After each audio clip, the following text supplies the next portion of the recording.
पाकिस्तान में रमज़ानुल मुबारक का महीना शुरू हो चुका है।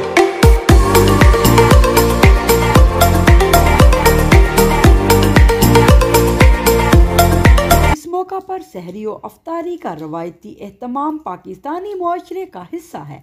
ख़ास तौर पर सहरी में खजले और फेनी का इस्तेमाल तो बहुत आम है। सहरी और अफ्तारी का रवायती एहतमाम खजले और फेनी के बगैर अधूरा है, मगर इस साल महंगाई के बायस इन रवायती अशिया की कीमतों में काफ़ी इजाफा हो गया है। अक्सर लोगों का तो मानना है कि सहरी में दूध में भीगी हुई फेनी या खजला खाने से दिन भर प्यास नहीं लगती, जबकि ये दोनों चीज़ें जायके में तो हैं ही लाजवाब। ये सौगात रमज़ान के लिए ही मखसूस समझी जाती है और मिठाई फरोश इसकी तैयारी के लिए खसूसी एहतमाम करते हैं।